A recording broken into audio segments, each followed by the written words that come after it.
Audio Jungle.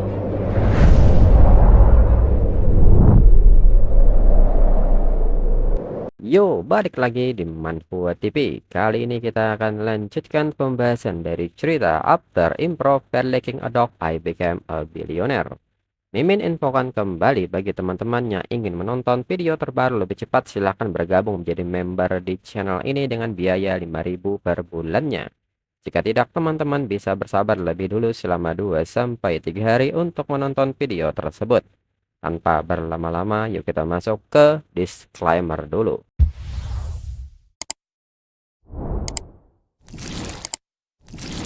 Disclaimer, silahkan abaikan hal ini jika kalian sudah mengerti. Ini peringatan mengenai konten di channel ini. Video ini berisi alur cerita komik yang mempermudah bagi teman-teman untuk mengetahui isi ceritanya dan memahami alur ceritanya. Jika ada kesamaan tempat, tokoh maupun isu yang sedang hangat, itu benar-benar tidak disengaja. Dan peringatan bagi teman-teman untuk tidak mencontoh atau meniru perkataan maupun perbuatan yang tidak baik yang ada di video ini. Karena cerita ini hanyalah fiktif belaka. Jika mengerti, yuk kita masuk ke ceritanya. Lalu Lin Xin pun menanggapi Takahashi Kagehito dan menyebutnya berisik. Ninja-ninja Takahashi Kagehito semuanya sampah, sangat tidak berguna. Pasukan Takahashi Kagehito bahkan tidak bisa menyentuh dirinya. Tapi Takahashi Kagehito seharusnya bisa menahan beberapa pukulan dari dirinya.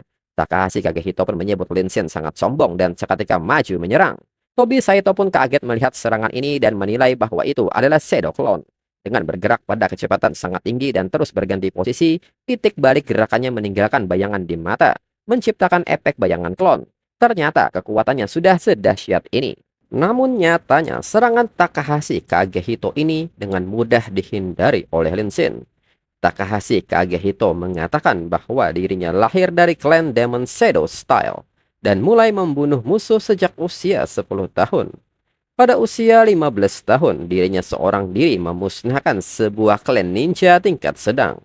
Pada usia 20 tahun, dirinya menjadi pemimpin dan memperluas kekuatan serta pengaruh 3 kali lipat hanya dalam 10 tahun. Tobi Saito pun kini mencoba bangkit untuk menolong Lin Xin. Sedangkan Takahashi Kagehito kini telah melompat bersiap membunuh Lin Xin serta menekankan bahwa dirinya adalah jenius bela diri Jepang yang hanya muncul sekali dalam 1000 tahun. Legenda hidup tertinggi dalam sejarah para ninja. Namun kenyataannya Lin Xin dengan mudah memberikan serangan balik hingga membuatnya terlempar sangat keras. Lin Xin menyebut Takahashi Kagehito terlalu banyak bicara dan sangat menjengkelkan. Sedangkan Tobi Saito seketika kagum dan tidak menyangka Lin Xin memang sekuat ini.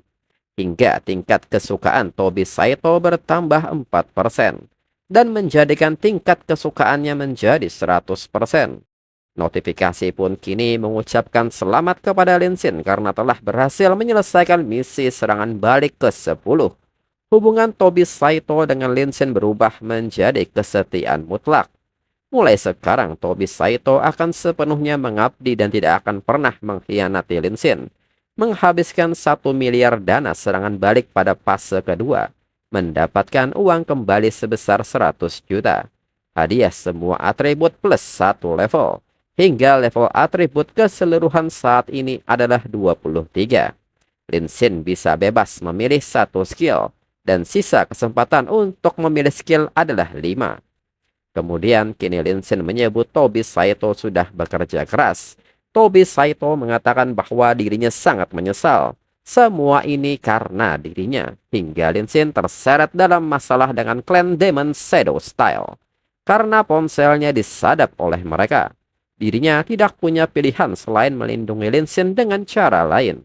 Lin Xin menyebut bahwa itu bukan apa-apa, ini semua bukan salah Tobi Saito. Namun di saat itu Lin Xin mendengar sesuatu yang aneh. Segera Lin Xin menuju sumber bunyi dan ternyata ada sebuah bom yang tertanam di tubuh Takahashi Kagehito.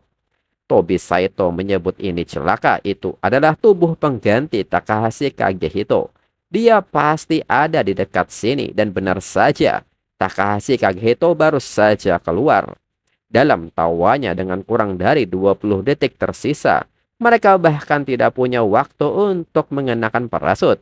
Dengan ini pergilah ke neraka. Tobi Saito mengatakan jika Lin Xin tidak melemparkan dirinya ke bahaya untuk menyelamatkan dirinya, Lin Xin tidak akan terjebak di sini. Namun di saat itu Tobi Saito penasaran dengan apa yang Lin Xin coba lakukan. Dan nyatanya Lin Xin telah menggunakan sisa kesempatan untuk memilih sebuah skill, yaitu skill rank S Bomb Mastery. Dan dengan cepat Lin Xin menjinakkan bom ini. Tobi Saito pun kaget melihat hal ini dan bertanya apakah mereka aman sekarang. Lin Xin pun membenarkan hal itu, mereka telah aman sepenuhnya. Sekarang giliran para ninja itu yang akan mendapat masalah. Dan kembali kini Lin Xin meminta sistemnya untuk mengambilkan skill Avation Mastery. Hingga kini notifikasi mengatakan bahwa Lin Xin kembali menggunakan sisa kesempatannya untuk memperoleh sebuah skill, yaitu skill rank S Aviation Mastery.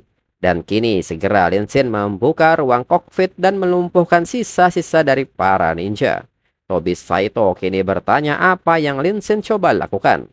Lin Xin mengatakan bahwa pesawat ini cukup bagus, sayang kalau hanya dibuang. Dan segera kini Lin Xin mengaktifkan mode autopilot dan tujuannya adalah markas klan Demon Shadow Style Ninja. Sebagai orang Tiongkok dari negeri yang sangat sopan, tentu saja dirinya harus mengembalikan pesawat ini pada pemiliknya. Dan setelahnya Lin Xin pun kini mengajak Tobi Saito untuk segera turun. Melihat banyak ninja yang tersisa, Tobi Saito meminta Lin Xin untuk menyerahkan mereka kepada dirinya. Meski Lin Xin tidak menyalahkan dirinya tetap harus menebus masalah yang telah dirinya ciptakan. Lin Xin pun mengerti dirinya akan mendukung Tobi Saito. Lalu saat ini Takahashi Kagehito mulai menghancurkan drone kargo yang tersisa di udara.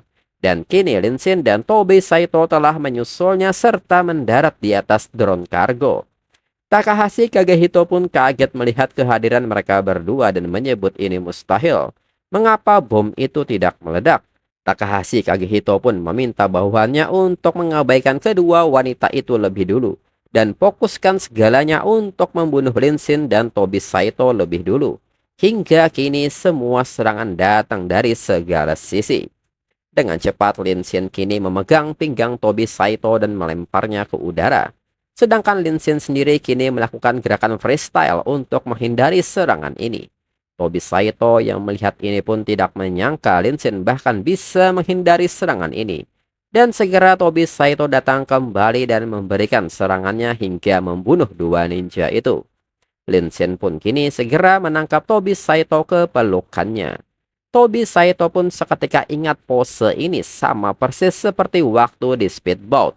Namun momen ini tidak bisa dirasakan Tobi Saito dengan waktu yang lama. Kembali serangan datang ke arah mereka berdua. Namun tanpa Tobi Saito duga Lin Xin dengan mudah menangkap semua senjata ini. Dan hal ini mengagetkan para ninja. Lin Xin pun kini mengambil satu senjata shuriken dan menempatkannya di rambut Tobi Saito. Serta menyebut ini sangat cocok untuk Tobi Saito. Tobi Saito mengatakan kepada Lin Xin jika Lin Xin begini itu akan membuat dirinya sulit untuk menahan diri. Dan seketika salam tempel pun diberikan. Yuswan yang melihat ini pun mengatakan bahwa itu sangat romantis. Sedangkan Yan Yan nampak iri dan mengatakan bahwa dirinya juga ingin Lin Xin menggendongnya seperti itu. Sedangkan para ninja sangat kesal melihat ini dan menyebut mereka bajingan. Mereka sangat berani melakukan itu di tengah pertarungan. Ini sungguh tidak sopan.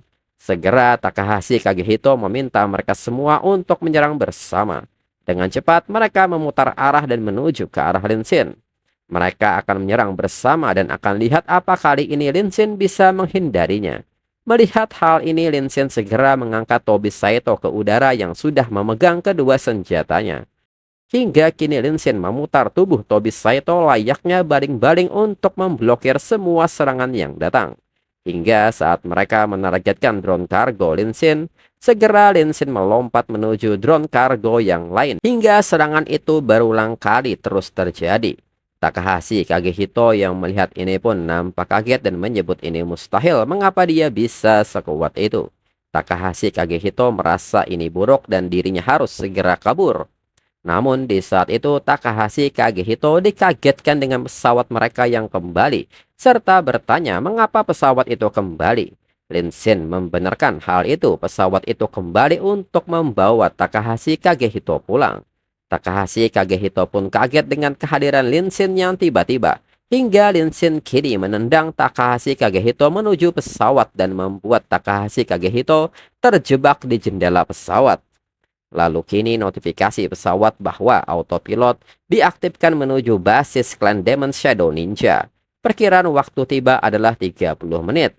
Takahashi Kagehito pun kaget mendengarnya serta bertanya apakah ini rencana Lin Xin sejak awal. Takahashi Kagehito meminta seseorang menghentikan ini serta menegaskan, meski dirinya jadi hantu, dirinya akan menghantui Lin Xin selamanya. Setelahnya, Lin Xin pun kini kembali dan meminta maaf karena sudah membuat mereka takut. Yan Yan mengatakan bahwa Lin Xin tidak perlu meminta maaf. Mereka tetap berada di sisi Lin Xin dengan sukarela. Yusuan pun membenarkan hal itu. Sebelumnya, Yan Yan memberitahu Lin Xin bahwa ponselnya sudah disadap. Ini perangkat portable anti-spionage multifungsi miliknya. Digunakan untuk mencegah pencurian rahasia bisnis, mampu mendeteksi dan sementara memblokir sinyal pengawasan apapun. Lin Xin menyebut ini menarik jika dirinya benar, ini pasti ulah para ninja bodoh itu. Tampaknya mereka sudah tahu tentang rencana pesta ulang tahun di awan mereka. Mendengar hal ini, Yusuan pun bertanya bisakah Yan Yan melacak mereka dan meretas sistemnya. Yan Yan pun mengatakan bahwa itu tentu bisa karena pihak lain ingin bersekongkol melawan mereka. Maka mereka harus menggunakan siasat para ninja untuk melawannya. Lalu Lin Xin mengatakan bahwa dirinya sudah memikirkan sebuah rencana. Tapi rencana ini sangat berbahaya, jadi dirinya tidak bisa membawa mereka bersama dirinya. Yan Yan pun mengatakan bahwa dirinya tidak takut. Yusuan pun membenarkan hal itu, dirinya juga tidak takut. Yan Yan menekankan karena mereka akan menggunakan siasat para ninja untuk menjebaknya. Mereka harus tetap mengikuti rencana asli. Hanya dengan begitu, mereka tidak akan menimbulkan kecurigaan di pihak lawan. Yusuan pun mengatakan sekalipun Lin Xin melangkah ke neraka, dirinya akan ikut bersama Lin Xin. Lin Xin pun mengucapkan terima kasih untuk hal ini. Tapi dirinya berjanji akan menjaga mereka berdua tetap aman. Dirinya tidak akan membiarkan gadis-gadisnya terluka sedikit pun. Kembali ke waktu sekarang, Tobi Saito pun mengerti semua yang terjadi ternyata sudah bagian dari rencana Lin Xin. Pantas saja Lin Xin menyembunyikan banyak sekali drone di pesawat. Yusuan pun kini bertanya tidakkah Lin Xin akan memperkenalkan wanita cantik ini kepada dirinya. Lin Xin pun memperkenalkan Tobi Saito dan mengatakan bahwa sebenarnya Yusuan sudah bertemu dengannya sekali. Saat lelang di Jepang bersama Kameda, dia duduk di sampingnya. Yusuan pun ingat sekarang. Tobi Saito seketika bersujud dan meminta maaf. Yusuan seketika meminta Tobi Saito bangun dan menyebut itu tidak apa-apa. Sekarang Tobi Saito ada di pihak mereka. Dan tiba-tiba Lin Xin meminta drone kargo untuk menjauh hingga mereka semua terjatuh. Lin Xin mengatakan bahwa sekarang saatnya melakukan skydiving. Lin Xin pun kini mengucapkan selamat ulang tahun kepada Yusuan. Yusuan pun nampak kaget karena Lin Xin membawa permen kapas awan. Lin Xin sungguh membawanya sepanjang waktu, hingga salam tempel diberikan. Melihat pemandangan ini, Yan Yan mengatakan bahwa dirinya juga mau, hingga Lin Xin juga memberikan salam tempelnya. Yan Yan menyebut ini sangat romantis, dirinya akan mengingat momen ini seumur hidupnya. Lalu Lin Xin yang melihat sekitar mengatakan bahwa ini sudah hampir waktunya membuka parasut. Yan Yan menyebut ini memang indah tapi berakhir terlalu cepat. Dirinya belum sempat menikmati sepenuhnya. Yusuan pun membenarkan hal itu. Lin Xin pun menggoda Yan Yan dan mengatakan bahwa Yan Yan memang suka berada di langit. Yan Yan seketika meminta Lin Xin untuk berhenti berbicara. Lin Xin mengatakan karena semua ingin terus menikmati skydiving dan merasa terlalu cepat berakhir, maka dirinya punya ide. Sementara itu Liu Cheng yang telah jatuh lebih dulu nyatanya tersangkut di atas pohon. Liu Cheng pun berusaha sekuat tenaga melepaskan diri, namun nyatanya tidak bisa. Namun di saat itu Liu Cheng melihat Lin Xin yang turun. Liu Cheng pun merasa bersyukur Lin Xin mendarat dengan selamat. Dalam pikiran Liu Cheng, lelaki mana yang tidak akan tergoda melihat dirinya seperti ini. Lin Xin pasti akan melakukan segalanya untuk menyelamatkan dirinya. Namun Liu Cheng merasa kesal dan bertanya mengapa dua perempuan itu tidak mati saja dalam kecelakaan. Namun saat diperhatikan lagi, Liu Cheng bertanya-tanya dari mana datangnya wanita tambahan ini. Di saat mereka mendarat, Liu Cheng seketika memanggil Lin Xin serta memintanya untuk menunggu. Dirinya tersangkut di atas pohon. Tobi Saito mengatakan bahwa dirinya rasa ada yang memanggil Lin Xin. Lin Xin pun bertanya apakah itu sungguhan dirinya tidak mendengar apa-apa. Dengan ini mereka akan obati luka Tobi Saito lebih dulu. Tidak ada hal yang lebih penting dari itu sekarang. Liu Cheng pun kini hanya bisa berteriak karena dikacangin Lin Xin. Lalu kini berpindah ke sebuah hotel dan kini Lin Xin dan Tobi Saito telah tiba di sebuah kamar. Lin Xin pun meminta Tobi Saito untuk duduk lebih dulu. Tobi Saito pun bertanya apakah itu makanan pesan antar. Lin Xin pun tidak membenarkan hal itu, ini obat tradisional Tiongkok. Dirinya memesannya lewat aplikasi saat perjalanan pulang dan tiba tepat waktu ketika mereka sampai. Tobi Saito bertanya apakah Lin Xin juga tahu soal obat. Lin Xin mengatakan bahwa dirinya tahu sedikit. Lin Xin pun kini meminta Tobi Saito untuk melepaskan pakaiannya lebih dulu. Dirinya akan melakukan teknik akupuntur. Tobi Saito pun mengerti dirinya akan menyerahkannya kepada Lin Xin. Dan kini Tobi Saito melepaskan penutup kain yang ada di tubuhnya. Lin Xin pun kini meminta Tobi Saito untuk merilekskan tubuhnya dan berbaringlah. Lin Xin pun kini memulai pengobatannya. Lin Xin pun bertanya apakah ini terasa sakit. Tobi Saito mengatakan bahwa ini tidak sakit, hanya saja ada sensasi lain yang membuat dirinya tidak tahan. Lin Xin bisa melanjutkan pengobatannya. Lin Xin mengatakan bahwa dirinya menggunakan jarum perak untuk menyegel akupoin Tobi Saito. Dirinya akan sementara menghentikan pendarahannya. Dengan begitu, luka Tobi Saito akan mulai sembuh dengan benar.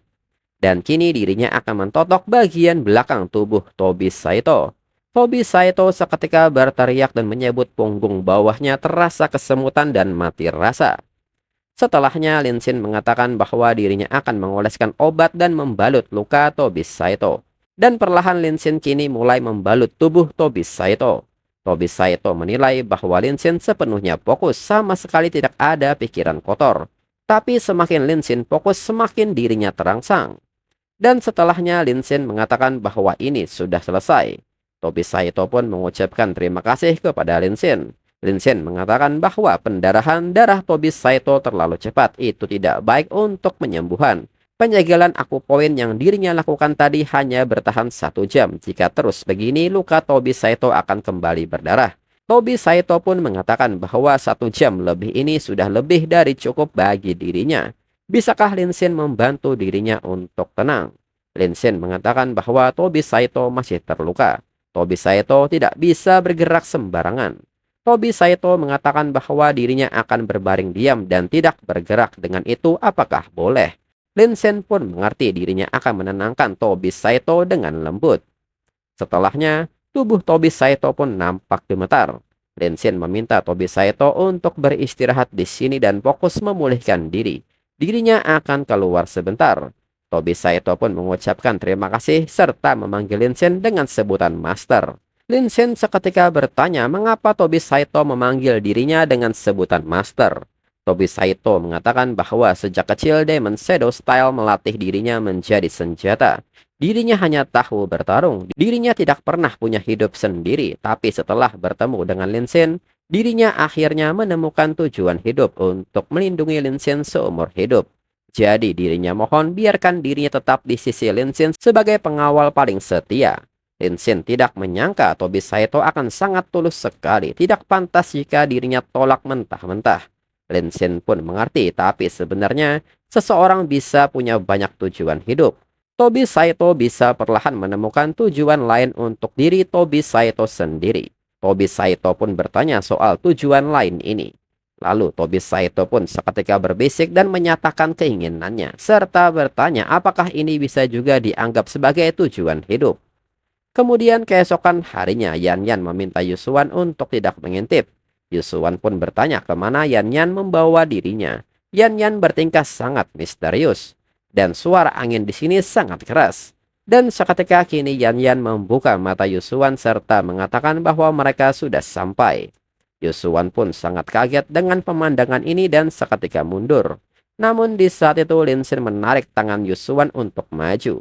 Yusuan yang panik bertanya apa yang terjadi di sini, bukankah dirinya masih di dalam ruangan tadi?